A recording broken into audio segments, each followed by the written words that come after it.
So thank you to the Association of Engaged Buddhists for inviting me to give this talk tonight. It's very good to see some old friends in real life.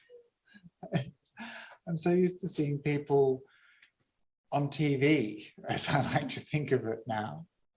So it's really good to be back with the humans and also our friends who are also human, but on TV. It's very good to see you all and be here with you.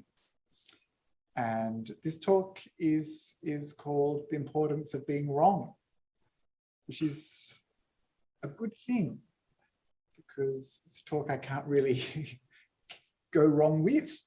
It's a talk I'm eminently qualified to give, having been wrong many times in my life.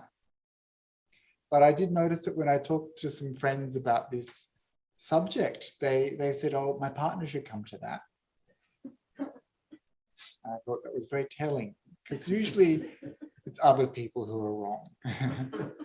Rarely it's us. I live with Bhante Akāliko, who you all know. So he's a polymath. He's an expert in many different things. And he's been a monk a very long time. He's a very good teacher, he's very knowledgeable. And so once in a while, I'm allowed to be correct. I said to Bhante, I said, I'm usually correct maybe once a month or so. Is that right? And he said, yes, but now you've used up your allocation for the month. But this talk was actually inspired by looking at some internet arahants. Everyone knows what an arahant is? It's a fully enlightened being. So they're not going to be very common in the world, as you can imagine. But if you look on YouTube, they're remarkably common. And there's many internet arahants. Some of them will be streaming their enlightenment live for your pleasure, for your viewing pleasure. Some of them will be recording their progress on their path, telling us how we can achieve the same results they've had. And I went on a deep dive into these internet arahants, and I thought how sad, actually, how sad it is to be so sure of yourself. Because if you're certain that you've completed the work, completed the spiritual path, if you're certain, then there's nothing left to do. If you think you've finished, there's nothing left to do. So these people have cut off any possibility of progressing on the spiritual path. They're not arahants. You see the way they behave, the way they talk, the way they practice is not like an enlightened being. There's no resemblance to the enlightened beings we see in the suttas. And they'll say, oh yes, but that's not true, or that's not real, or this isn't like that, or they redefine the terms of what it means to be enlightened, or whatever. But regardless of their approach, they've cut themselves off from progression. And this is what happens when we think that we're right, when we think that we're perfect, that we can do no wrong. We actually lose an opportunity for growth. We lose an opportunity for change and development. Because everything we do is perfect, everything we do is right, we're correct, we're the ones who know. And other people don't know. And I'm right, you're wrong. Go save your doctrine. These are some ways of cutting off progress on the spiritual path. So it's important to understand how this happens, how we get to this point. Because even if we're not claiming to be an internet arahant, we all have this tendency in ourselves. We all have this view of ourselves as being someone who is correct, someone who is right, someone who knows, someone who is an expert in something. And this tendency is going to affect the way we approach our spiritual practice as well. The longer we've been practicing the spiritual path, the more danger there is for us. The more senior we are as a teacher or a practitioner, the more danger, because we think we know what we're doing. We think that we've progressed. We think we've made progress. We think we have, and perhaps we have. We've come a long way. Perhaps we have made remarkable changes. But have we made changes that are beneficial to us and beneficial to others? And sometimes when I meet people on the path, and they might have a very good intellectual understanding of meditation, Buddhism, an academic understanding, they might be right about all the scholarly stuff that you can throw at them. But they might still be rude to the bus driver. They might sit there and practice metta bhavana and say, may all beings be happy, and then go and yell at the waiter. So we have to be very careful when we look at ourselves and examine our spiritual practice to make sure that we still have an opportunity to be incorrect, to be wrong about ourselves, about our spiritual practice, to leave open the possibility, really, for progress, for moving forward.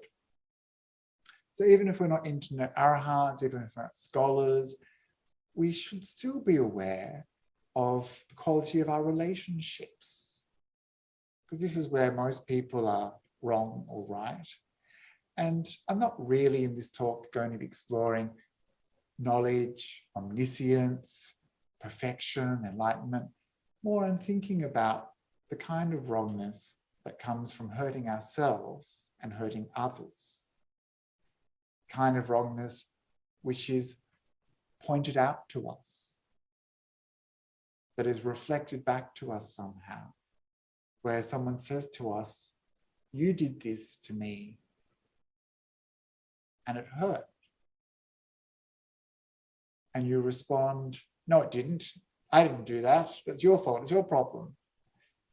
This is the kind of thing that I want to explore in this talk tonight, this the wrongness of our interactions of body, speech, and mind, and how we need to examine our thoughts, our actions, our speech in ways that allow for that opportunity for us to see how our actions can harm others, how our speech does harm others. Because when we are told, you've hurt me, when we are told you harmed, there is a choice that we have. One choice is to admit our faults, apologize, promise not to do it again. Another choice is to not admit our fault, not admit wrongdoing. And I'll explore that in a few moments. But just to provide the contrast, for those internet arahants, I'm thinking of one particular person who has made a name for himself as an arahant. He calls himself an arahant. And people have said, maybe you're not enlightened. Maybe you're wrong. And he has never seen it that way himself. But then another story I heard of a man who thought that he was enlightened, a monk who thought that he was enlightened and told people that he was enlightened, set up a center, had lots of devotees, became very popular and successful, and then had some doubt and went to a teacher to ask for some further instruction and discovered that in fact he wasn't enlightened, wasn't perfected. So he had a choice. He could say, you're wrong, I'm right. Or he could admit his faults, which would have been quite a difficult thing to do, yeah? He's already set himself up as an expert, as someone who was attained. But he did. He said to his community, I'm sorry, I was wrong. I'm going to close the center and I'm going to go work on my practice. And so this is a good kind of contrast between two different approaches for the same kind of issue. Even at the time of the Buddha, there were many people who thought that they were attained, many people who thought they were enlightened. But the Buddha had to say to them, sorry, you're not. So if people who think they're enlightened can be wrong, maybe ordinary people like us who don't even think they're enlightened, maybe we can also have some faults and some qualities that could be worked on. I'm also just thinking of that classic image that sometimes we see of the Buddha when he was going through his ascetic practices. Spent many, many years starving himself, torturing his body. And there's a particular form called the fasting Buddha that you sometimes see as a sculpture. Have you ever seen that image? It's a very emaciated looking Buddha, all ribs, sunken eyes, hollow cheeks. And when he talks about this phase, several years he practiced in this way, sometimes eating just 1 grain of rice, practicing austerities and ascetic practices. And he talks about how his eyes were like, these empty, dark pools without any gleam, any light in them, that you could kind of poke his stomach and feel the spine. And you can imagine, after investing in so many years of this kind of practice, that to say, actually, you know what? I was wrong. This isn't the path. This isn't the way to practice. This is an extreme way to practice that doesn't have any benefit and doesn't lead to peace, doesn't lead to nibbana.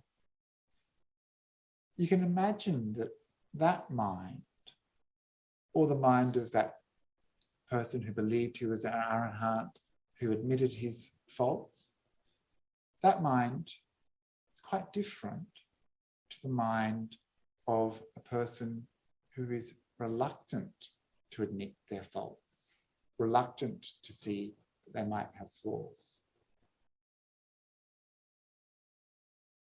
So why is this, do you think, that there's these different types of viewing a self?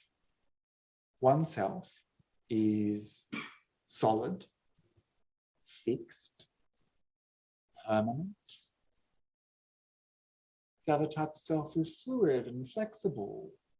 Yeah, maybe I was wrong. Didn't work out. Maybe I wasn't right. Clinging to a view of the self is one of the problems. Clinging to any views. I'm reminded of the chieftain Payasi. I don't know if you've encountered Payasi, the chieftain, in the suttas. Digha Nikaya number 23. He was a very stubborn man. But he was a scientist. He was the chieftain of a tribe. He didn't believe in rebirth, and he didn't believe in karma. And so this was his view. And he heard that a particular monk, Kumara Kassapa the prince, was coming to visit. And he thought, right, I'm going to go and make sure he doesn't try to convince those people that there's such a thing as rebirth or such a thing as karma. And so he goes off and he starts questioning and interrogating the monk. And the monk comes up with all of these various counterpoints to his arguments. And Payasi was a very interesting person. He was, like I say, a scientist. So he didn't believe in rebirth. He didn't believe in karma. So he did all of these crazy experiments to prove it. he was the chieftain of a tribe. So if there was a prisoner, a criminal, he would do things like enclose him in a pot and burn the pot, heat up the pot, and then quickly open it to see if they could see a soul escaping. Yeah. Or they would do things like he would say to people, oh, you've been a good person. If you die, then come back and tell me, did you go to heaven? Did you go to hell? And he's like, well, no one ever came to visit me, so there's no such thing as rebirth. He goes through all these scientific methods, which are all slightly flawed, and they all have a counter argument that Kassapa, the prince, the monk, he puts back to Payasi. And Payasi at one stage starts to say, yes, I know your arguments are sounding good, but I have this view. Everyone else knows my view. I'm not going to give it up. So it's out of stubbornness that he holds on to this view. Stubbornness, maybe a bit of spite. And then Kumara Kassapa gives an analogy, which is one of my favorite analogies from the suttas, because it's so potent and so simple and so striking. And it's the image of a swineherd. So a swineherd is someone who looks after swines, after pigs. And so this swineherd is walking through the village and he sees a pile of dung, dry dung. And this is something he realizes that he can feed to his pigs. So he thinks, great. So he collects in his robe, he collects all the dung, ties it in a bundle, and puts it on his head. And off he walks, very happy. You know, he's found a whole pile of dung to feed his pigs. Wonderful. But then it starts to rain. So that pile of dung, which was dry, is now becoming quite moist. Then it becomes quite sloppy. So you can imagine he's holding it on his head and just kind of oozing out of his robe, down his face, onto his fingertips. And people say to him, what are you doing? What are you doing?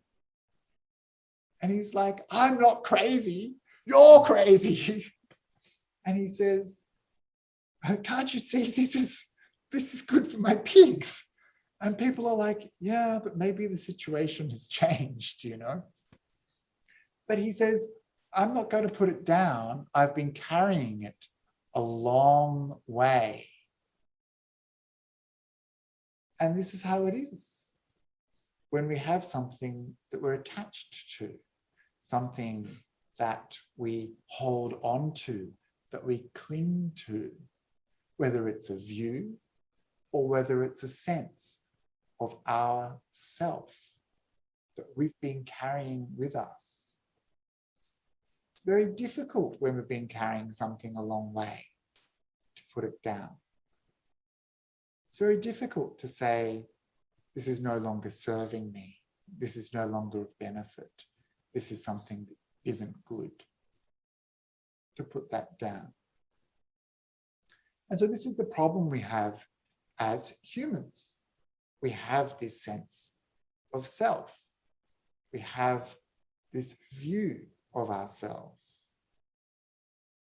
And it's by holding on to this view, by holding on to this self, that we have suffering. So there's three main ways of looking at self in the Pali Canon. We have this idea of Sakaya Ditti, like an embodied view of self, believing that this is a permanent, stable self, that this self stays the same, throughout all time, and that this self is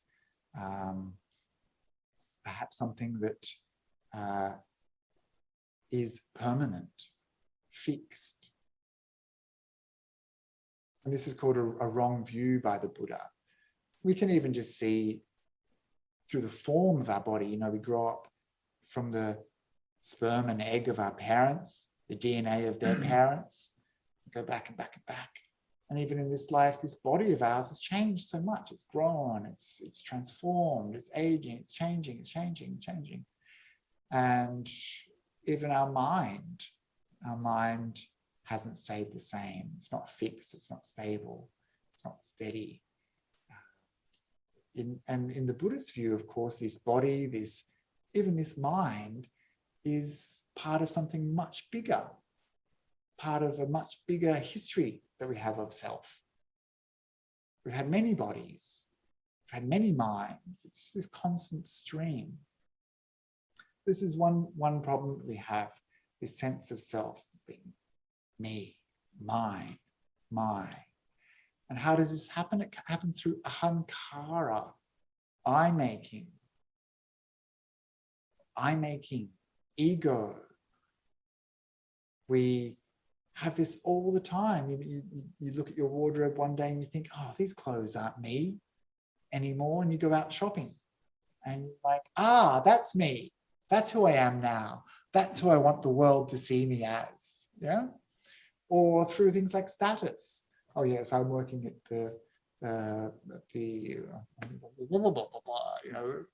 isn't that nice? So we build up a sense of self. We define ourselves through partners, through family, through jobs, through education, all these sorts of things, through robes, whatever. We make a self. Making all the time, remaking this self, remaking this self, remaking this self, on and on and on it goes. So there's this Sakaya Ditti, this view of us as being a permanent fixed self, as being a unique being. And then we have this I-making, this ego build-up. And then we have what's called mana, or conceit, kind of a view of ourselves. And this conceit is one of three kinds usually. It's the kind where we perhaps think we're better than other people, or the kind where we think that we're lesser than other people, or the kind of conceit where we think we're the same as other people. So these are the three conceits that the Buddha talked about. These are interesting to think about because we're not all the same, we're not better, we're not lesser. Then what are we? Well, we're just conditioned beings. And all of our experiences are different. All of our conditioning, all of our karma is what makes us who we think we are. And it's clinging to this sense of who we think we are that causes us problems. And so this is why the Buddha talks so much about anatta, this doctrine of not self. Buddha never said there is no such thing as a self. He said that was a wrong view. He never said that there is a self either. He said that's another wrong view. So we have at one end this idea of there being a self, permanent, fixed, stable self. And at the other end, this other extreme view is that there's nothing, just a bunch of processes, just DNA, just whatever. And then it's somewhere in the middle that we can understand that there is a conditioned self, that there is a being who does exist, but maybe not in the way that we think we do. And the reason that this is interesting is just to start thinking about what happens to this self when we're wrong. Who is it that is wrong?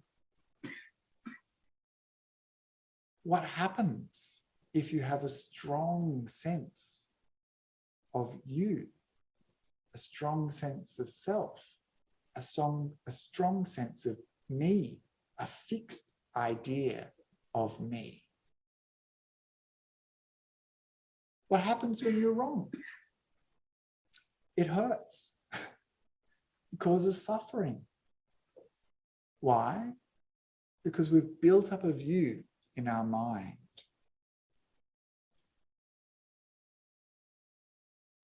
And so when we experience the being wrong, how do we react? What do we do when we get in trouble? When someone says, "You hurt me," when we messed up at work, when we made a mistake? What happens?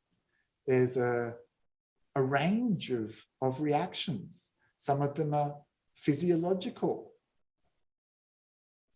Maybe even we can, Dr. Enkong's in the room, maybe we can even see them in terms of those flight, fight, freeze responses.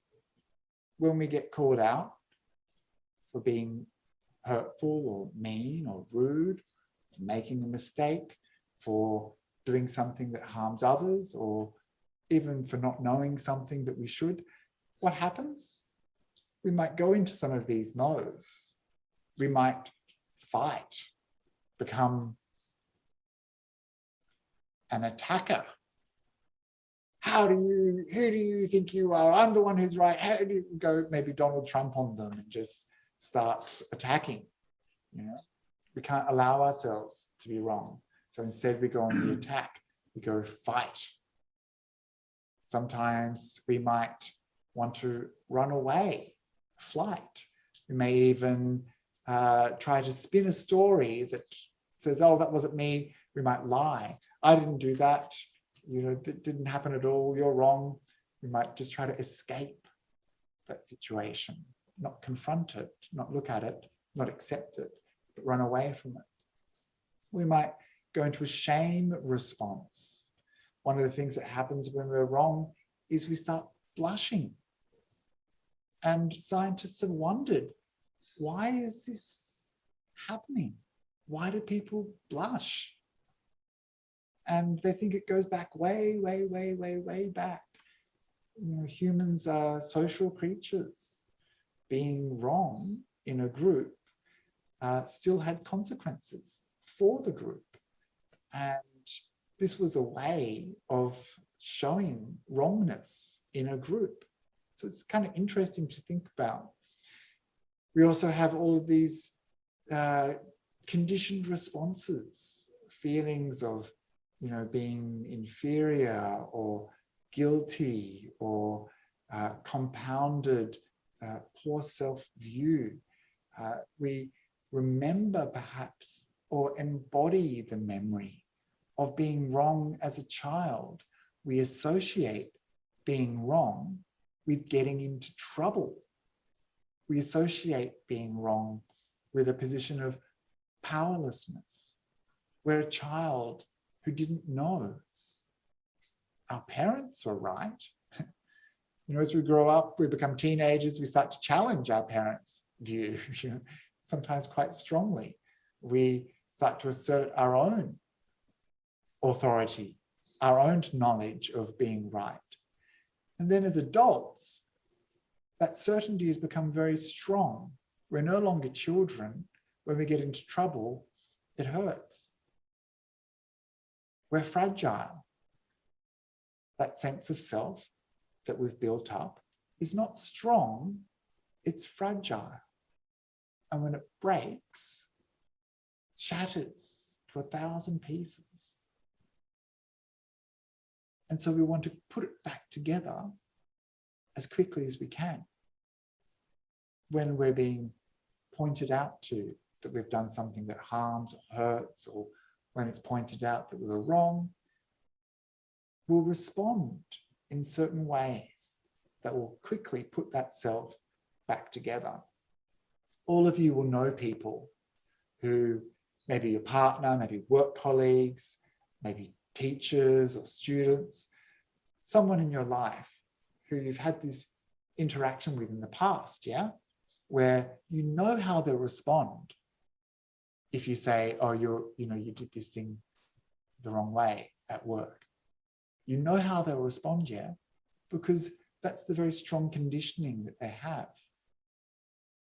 You see how they'll respond. Do you know how you respond when it's pointed out to you that you did something that caused harm, when you did something wrong? How do you respond? Do you deflect? Do you attack? Do you collapse into a pile of tears? Do you want to run away? Do you lie? Do you say, it's not true? How do you react? What was that? Yeah, you justify it. That's the usual one. Yeah, we will justify it. We'll say, oh no, it's because this.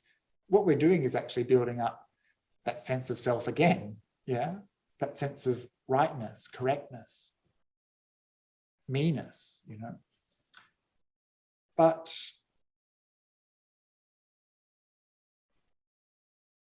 actually, when that happens, we're missing an opportunity. Because if we do have flaws, if we do have faults, if we do have mistakes that we've made, it's much better to know about it than not know about it.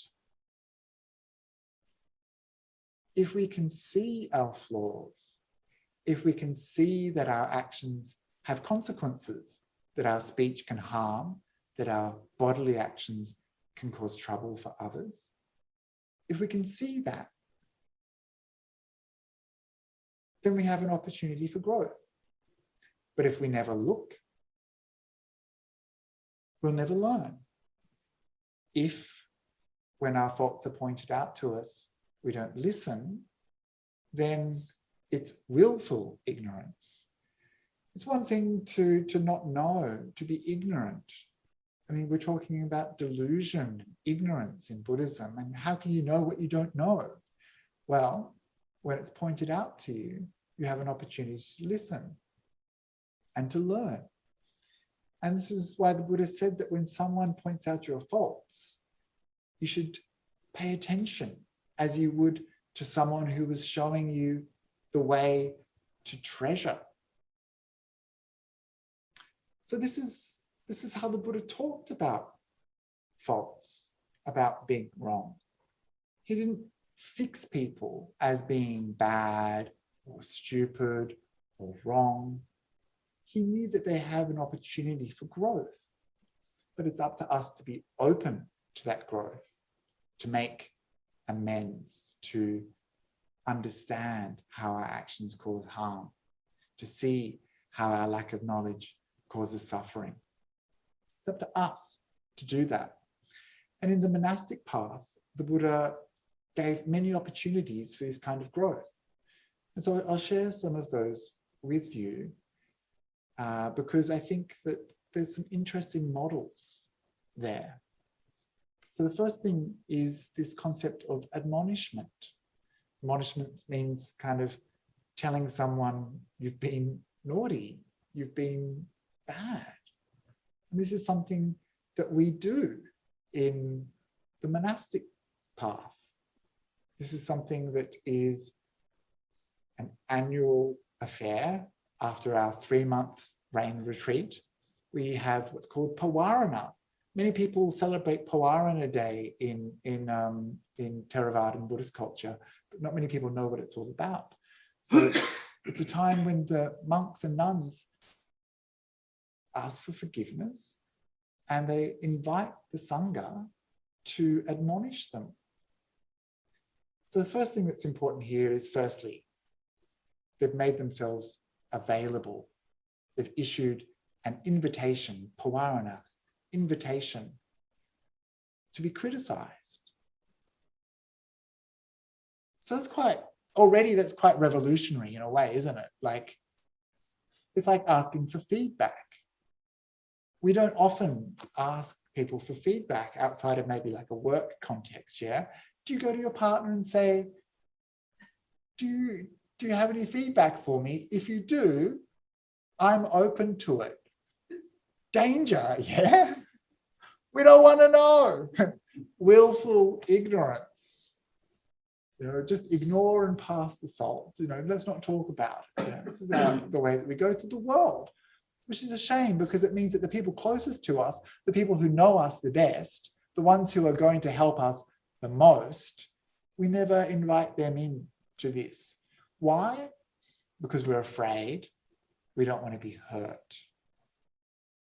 They know us. They know us. And they're still with us. So that's pretty special, but we don't open ourselves up to invitations like that. So this is something that we can learn, perhaps, that there is an opportunity where we might invite others to say, let us know how we're doing. Could be good for us, if we're open to it. Of course, I wouldn't recommend just a free-for-all, where you just go around telling people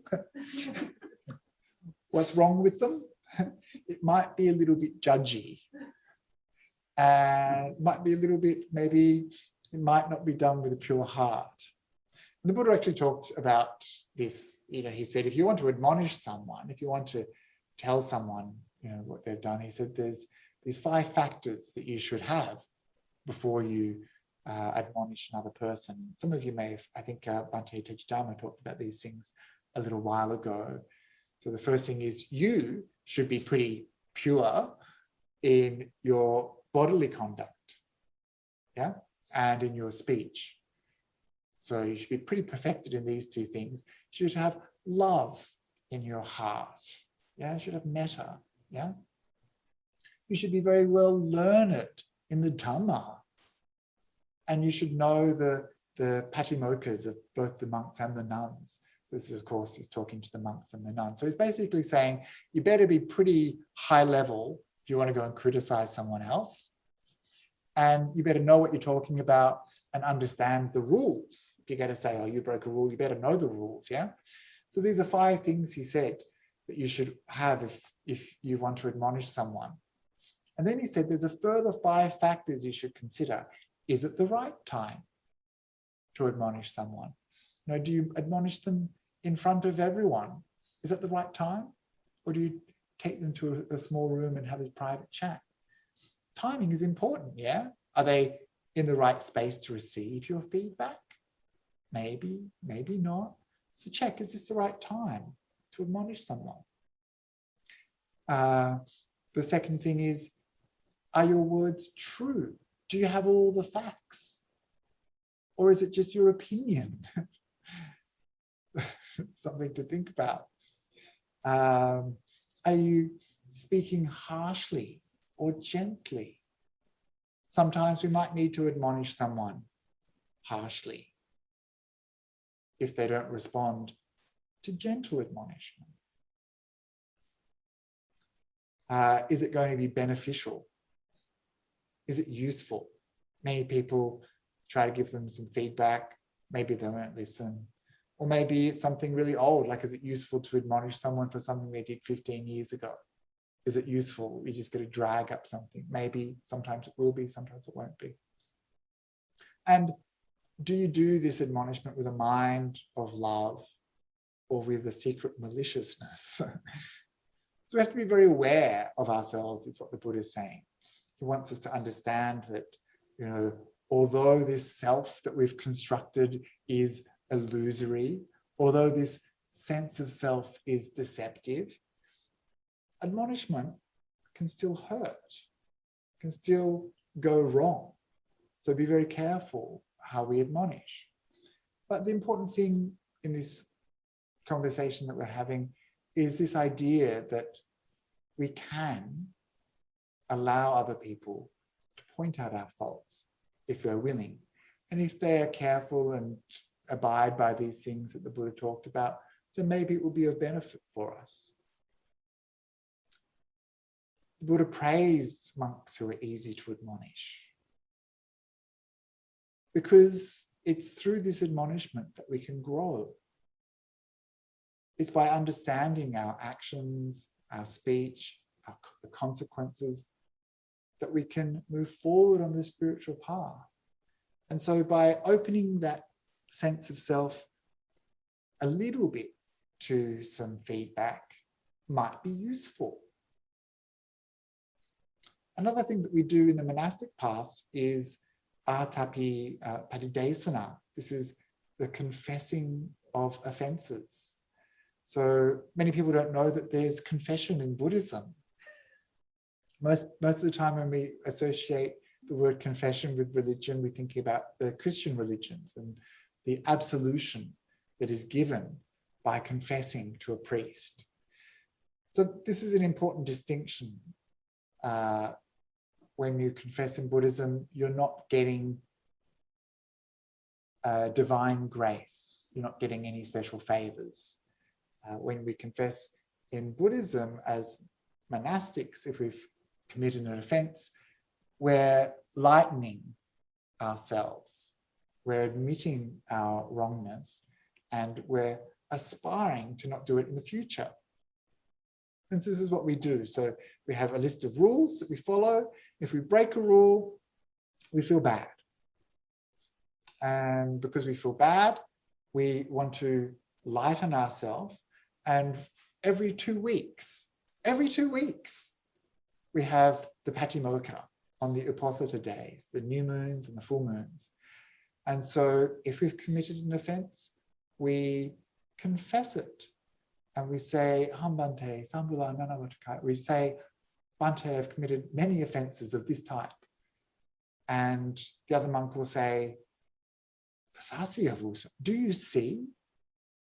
Yes, Bhante, I see. Well, you should be more restrained in the future. Yes, Bhante, I'll be more restrained.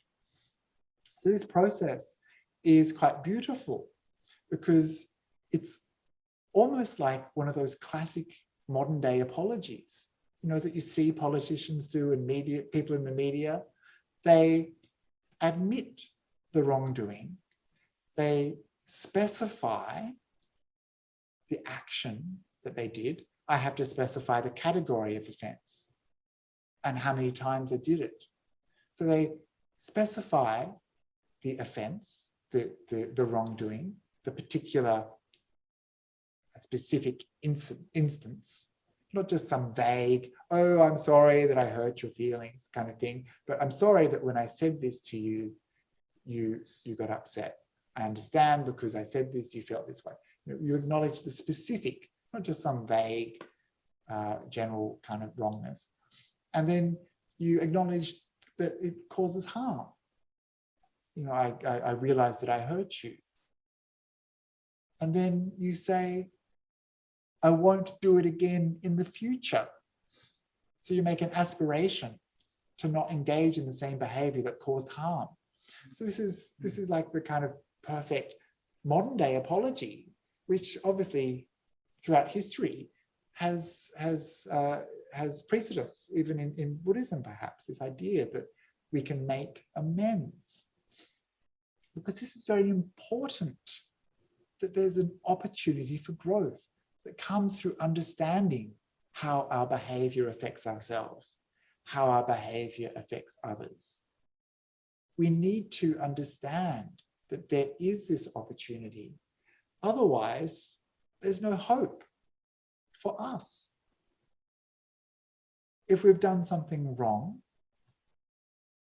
we don't want to become stuck on that view of ourself as a bad person. This is just as bad as thinking that you're correct. It's still a very fixed view of yourself.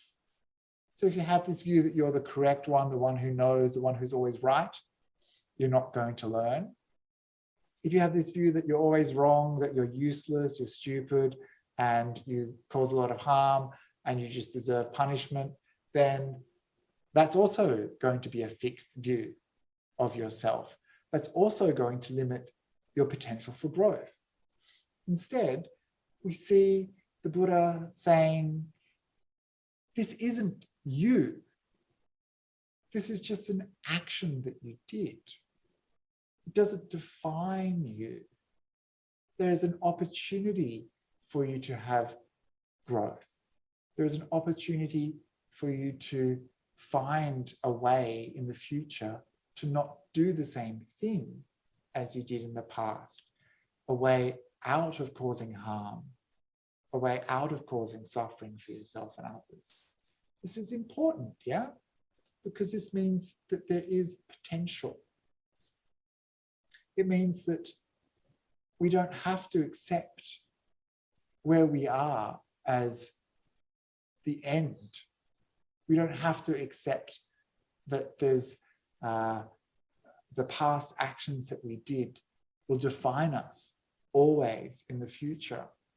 This is why in Buddhism, punishment isn't something that really has a lot of importance. Because if you've been able to acknowledge your faults, and in the Buddhist monastic path at least, and also you see it in suttas where lay people admit they're wrong, in the Buddhist monastic path, if you've managed to confess and see your faults, then you're already halfway there to coming out of them. There are some offenses in the monastic path that do have some punishment attached to them, which I won't go into. But generally, the idea of punishment isn't endorsed by the Buddha. He says, lay down the rod, don't punish people. And that doesn't mean that our actions don't have consequences. It doesn't mean that just because we confess or just because we admit our fault doesn't mean that there shouldn't be and won't be consequences. The Buddha also taught karma. Just confessing doesn't reduce your karma. It helps you prevent making bad karma in the future through knowledge, through wisdom. It helps you come out of bad actions, bad behavior, unwholesome things. And when we do that, we have an opportunity. But if we can't see, or when we have it pointed out to us, we don't want to see, then there's no opportunity for that growth to occur. So there are consequences to our actions. But that doesn't mean that we are fixed, that there is no escape for us. And so I'm just looking at the time, so I think we're getting the hustle on. And I just want to finish, I think, by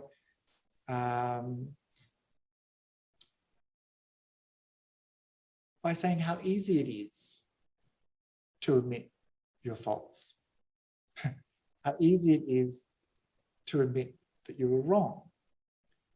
And that it's actually a training that we can do. It's something that we can practice in our own safe space of our heart by acknowledging to ourselves, yeah, I did cause harm. I did say something that was problematic. I'll try not to do it in the future, and I'll apologize to that person that I hurt. You can do that in your safe space in your heart. You can try asking your partner for some feedback on the relationship. You can allow other people to help you grow on the path, but it's the being open to it that's the most important part. And for that, we need to look at our sense of self. And that sense of self, if it's small, confined, brittle, and solid, that kind of self is going to be very resistant to change, very resistant to growth.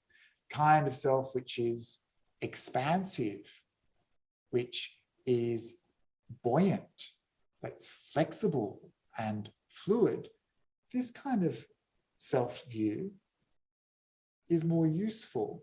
It can accommodate small actions, big actions, things that cause problems, things that cause harm, can be accommodated in this larger view, a mind that is big, a mind that is expansive, the kind of mind that we develop in meditation, the kind of mind that we develop in the Brahma Viharas, or just the expansion of the view of a self that comes from meditation. This is the kind of mind that will allow us to accommodate those bad actions in a bigger context so that they don't have such a heavy effect. And when we see in this way, we're able to understand how to come out of unwholesome actions, cultivate wholesome actions, which will lead to our future happiness and lead to less suffering in our life, more happiness in our relationships, and more happiness in the future. And just to finish up with the image of Angulimala, the mass murderer who cut off people's fingers as mementos after he'd killed them and wore them as a necklace, a mass murderer who was admitted by the Buddha into the Sangha because he still had potential as a being to come out of harmful ways, to come out of hurtful speech, hurtful actions, and to eventually become an enlightened being. And so if there's hope for someone like that who could see the wrongness of their behaviors and make amends, then there's also hope for us. I don't think there's any mass murderers in the room, but so please, these are a few words on being wrong and the importance of admitting our faults. And I offer them to you. Hopefully they'll be of some use, and may they help you in your practice. Oh, we have some time for questions? Okay. Does anyone in the room have a question? The compassion practice is very beautiful, very good. How come Buddhism hasn't got that practice? I wish that sometimes people really have no way to kind of confess. They might know they've done something wrong, you know, like, but there's no way that they can go to kind of like confess it, and then they carry it with them. Yeah, it's interesting that the Buddha didn't really kind of institute a system like that for the lay community. I think when you look at it in the monastic context, it's about a group of people who have to have a shared sila, shared morality. And that's a really important thing for harmony. So if you're living with a bunch of people and there's someone over there doing this, and people are like, hey, we're not supposed to do that, and they're like, I don't care, you know, then it's going to cause disharmony. So it creates a sense of unity. But the one thing that the Buddha often, I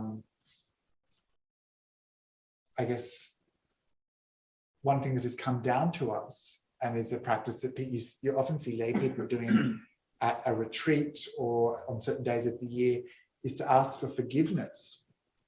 And so they'll say, oh, you know, please forgive me for any action of body, speech, and mind, intentional or unintentional, things like that. And sometimes people come and they'll come to us and we haven't even, like, they haven't even had an opportunity to do something that would cause offense.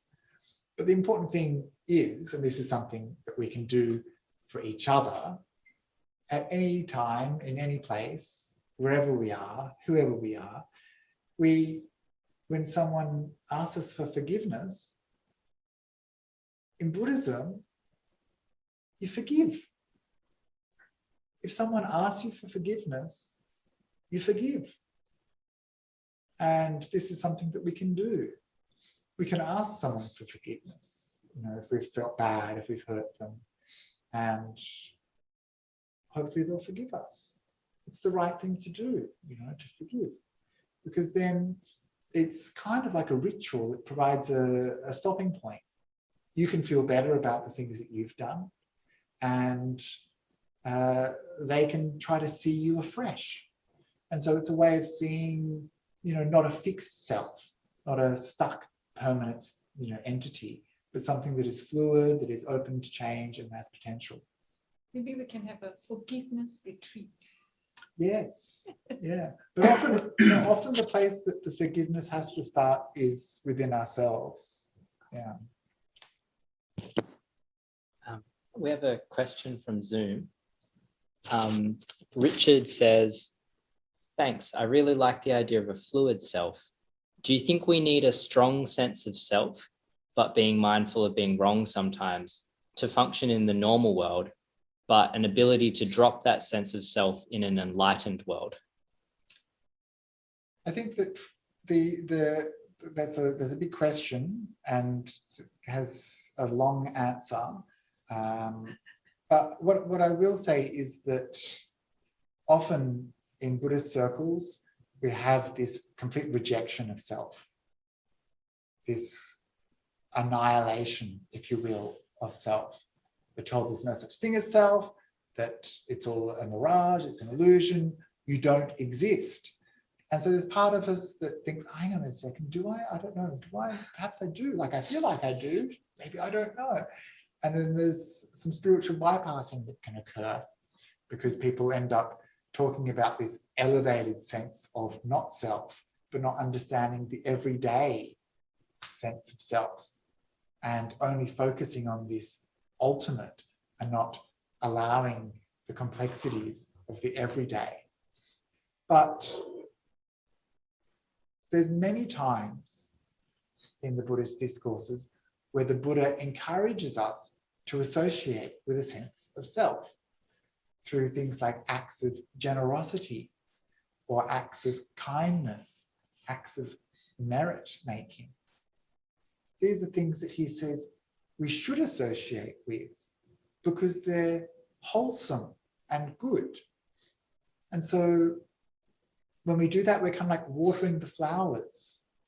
And then when he says, you know, don't do these actions, avoid those actions, it's like pulling out the weeds.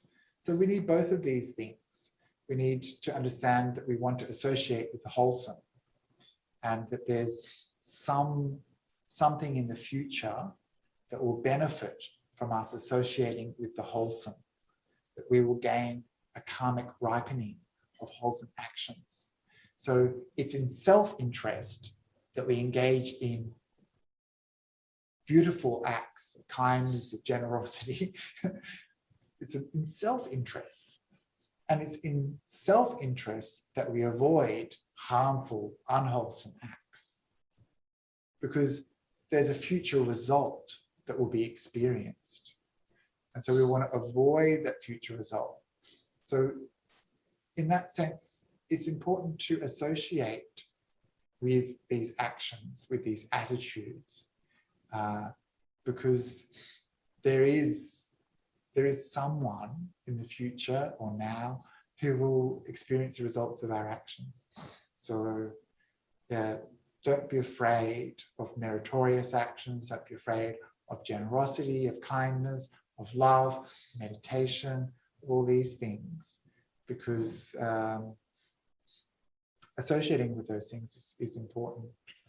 And understanding those aspects of ourselves that we don't want to look at, looking at those aspects of ourselves that are confronting and difficult, anger, hatred, greed, miserliness, selfishness, harshness, all of these things, looking at those things too and seeing them in ourselves is important because we can learn to let them go and we can understand that there is a self which, when those things are gone, is much better than a self with those things. When those things are in us, that is who we are, that is what we are. When those things are absent, then we are left only with beautiful things like love, kindness, generosity. And when we associate with that, then there's benefits for us and others.